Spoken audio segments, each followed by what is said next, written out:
Pemirsa, selamat bertemu kembali di Presstalk.tv, pada orang media dan orang ditulis media bicara. Bersama kita telah hadir Bung Umar Arsal, anggota Komisi 5 DPR RI. Kami ingin bertanya kepada Bung Umar, mengapa begitu antusias menjadi koordinator lapangan menjagokan Bung Anas?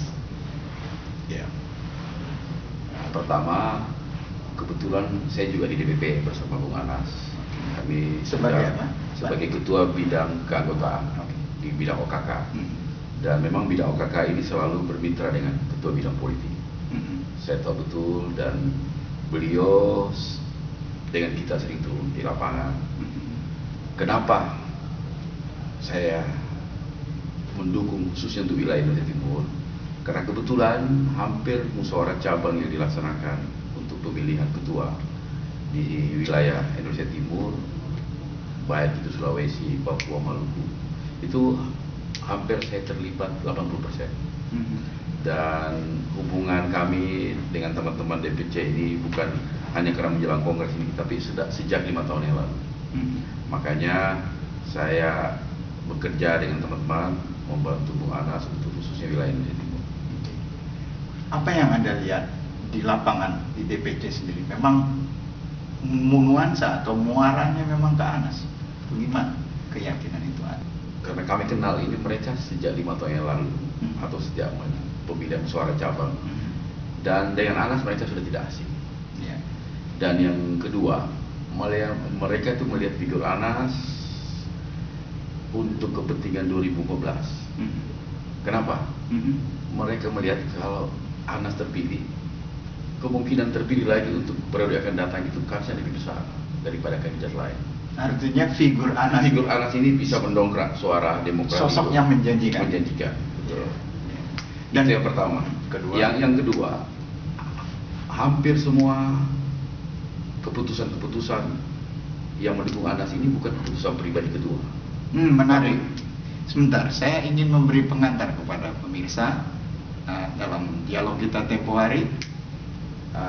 DPC Palu, Bung Yos mengatakan bahwa suara yang mereka sampaikan ke pusat adalah suara dari daerah, dari akar rumput. Mungkin Bung Umar bisa cerita. Bukan cuma Kota Palu, hampir sebagian besar di Sultra itu mereka melakukan pleno diperluas yang melibatkan ketua-ketua PAC.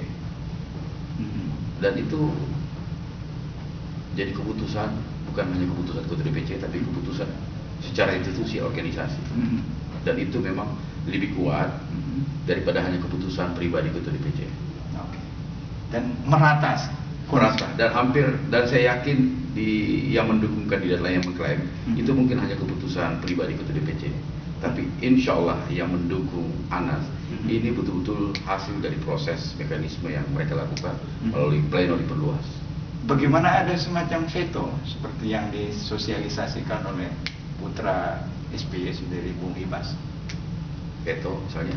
Bahwa SBY memilih sosok yang lain. Kalau dari pandangan teman, setelah kita menyerap berkomunikasi sama teman-teman DPC, mereka hanya berpikir berdasarkan hasil rakornas di Kemayoran.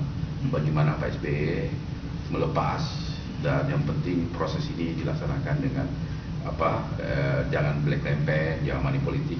Itu pegangan teman-teman di DPC maupun sebagai DPD itu. Jadi tidak ada itu, dan saya yakin beliau sebagai ketua yang pembina pasti juga demokrat sejati dan tidak mungkin melakukan hal itu. Jadi mungkin ini sebuah sikap pribadi. Ya, dan kita menghormati hak Ibas, saya sesama kita anggota DPR, dia punya hak politik dan dia sudah menyatakan dukungan kepada salah satu kandidat, itu hak dan kami hormati itu. Begitu juga dia menghormati kami ini yang mendukung Anas. Terakhir, Anda sebagai pribadi Bung Umar, apa sih kekuatan nilai jual Bung Anas? Kalau kami lihat yang mendekati tipikal Pak SBY dari semua kandidat ini cuma Bung Anas. Dan saya kenal Bung Anas ini bukan cuma waktu di Demokrat, sejak dia masih ketua HMI. Karena dulu juga kami berkecimpung di KSPI. Kami tahu betul figur ini betul-betul menjanjikan. bukan hanya menjanjikan di Demokrat, tapi jadi aset bangsa kita ke depan. Baik pemirsa, Anda dengar dari Bung Umar bahwa memang Bung Anas salah satu figur yang menjanjikan. Semoga memang demikian. Terima kasih. Sampai jumpa pada sosok dan figur berikutnya. Terima kasih.